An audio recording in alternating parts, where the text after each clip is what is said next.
இந்த விபூதியை பற்றி மந்திரங்களும் ரொம்ப தெளிவாக சொல்லியிருக்கா. இந்தந்த மந்திரம், இன்னென்ன ரேகை, இன்னென்ன தன்மை, இது எல்லாமே வடமொழியில் இருக்குது. இது குழைக்காமல் இட்டுக்கிற விபூதி. நெத்தியில் மாத்திரம் 3 பட்டையாக விபூதி தண்ணியில் குழைக்காமல் இட்டுக்கிறது. இது ஒரு முறை.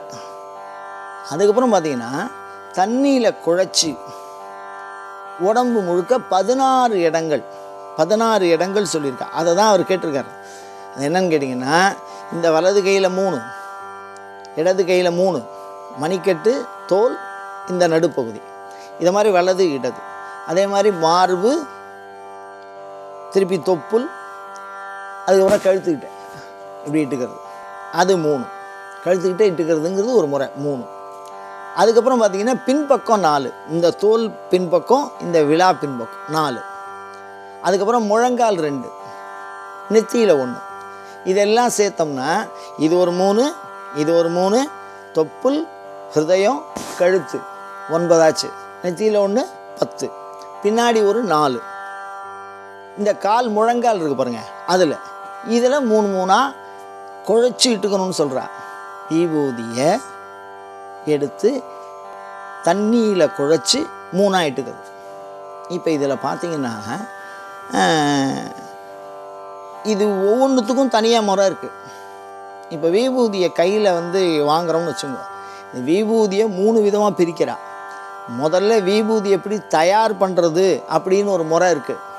அந்த மாதிரி தயார் பண்ணி வைக்கக்கூடிய முறையை தனியாகவே வகுத்து சொல்லியிருக்கா சைவத்தில். அதில் உத்தமம், மத்தியமம், அதமம்லாம் இருக்குது.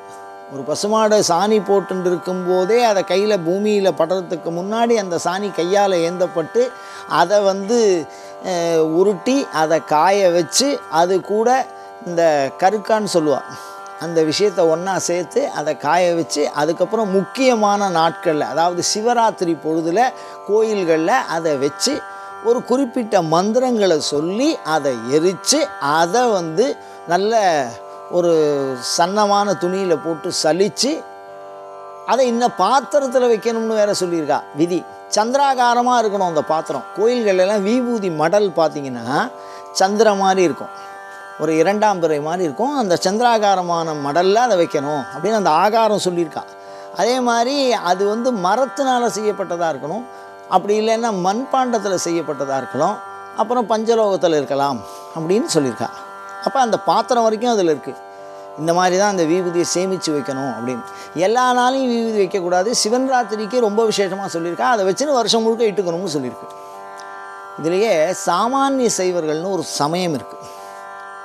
அந்த சமயம் என்ன சொல்லுதுன்னா, ஒரே ஒரு தடவை தான் விபூதி இட்டுப்பா. அவள் காலமுறை ஏந்தோன்னே விபூதி இட்டுக்க ஒரு தடவை நெத்தியில் வச்சுட்டுருவா. அப்படி இட்டுக்கலைன்னா இட்டுண்டு அவளை பார்ப்பாள்.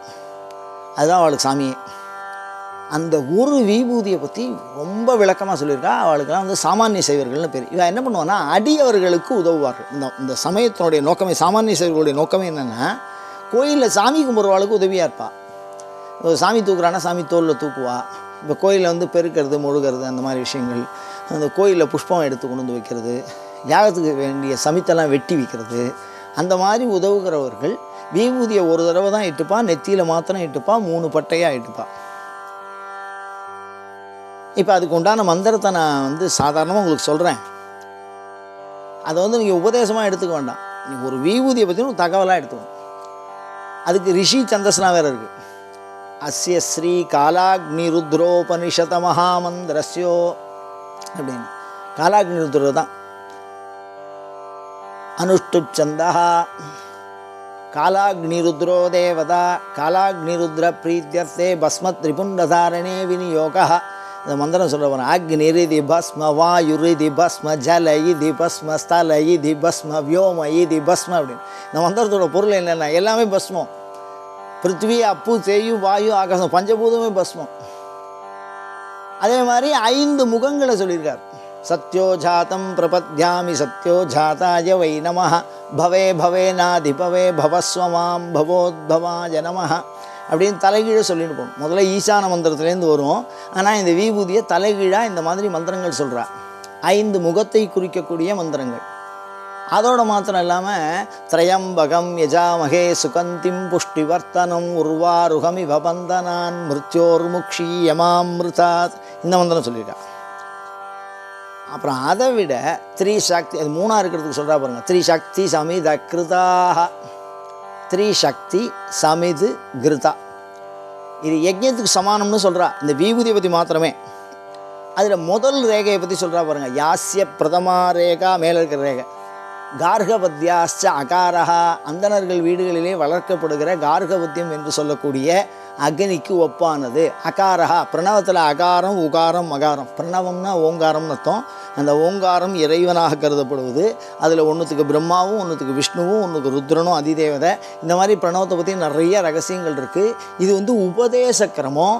இந்த உபதேசத்தை நான் அங்கங்கே விட்டு விட்டு உங்களுக்கு தெரியப்படுத்துகிறேன். இப்படி ஒரு முறை இருக்குது அப்படின்னு நம்ம சொல்கிறோம். அந்த ஒரு ரேகைக்கு யாஸ்ய பிரதமா ரேகா கார்கபத்யாச்ச அகாரஹா ரஜோ பூர்லோக சுவாத்மாஜ கிரியாசக்தி. அதில் ஒவ்வொரு ரேகைக்கும் ஒவ்வொரு தேவதை. அந்த தேவதையை சொல்லும்போது என்ன சொல்கிறா அப்படின்னா, சதாசிவன் நடுப்புற இருக்கிற தேவதைக்கு அதிதேவதை, மகேஸ்வரன் மேலே இருக்கிற தேவதைக்கு அதிதேவதை, இந்த கீழே இருக்கிற கோட்டுக்கு மகாதேவன் அப்படிங்கிற சுவாமி அதிதேவதை.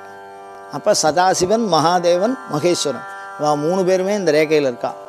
அந்தணர்களில் வீடுகளில் வளர்க்கப்படுகிற கார்கபத்யாகினி அப்படின்னு. அதே மாதிரி இந்த மூணுத்துக்கும் 3 ஆத்மா இருக்கான். அந்தராத்மா, சுவாத்மா, பரமாத்மா அப்படின்னு எல்லாமே 3 பிரிக்கும்.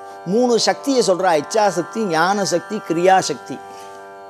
இந்த ஒன்றும் அது மாதிரி எழுத்து சொல்லும்போது அகாரம் உகாரம் மகாரம். அதில் காலம்பரை மத்தியானம் சாயந்தரம் பொழுது, இது எல்லாற்றையும் இந்த 3 குறிக்குமா.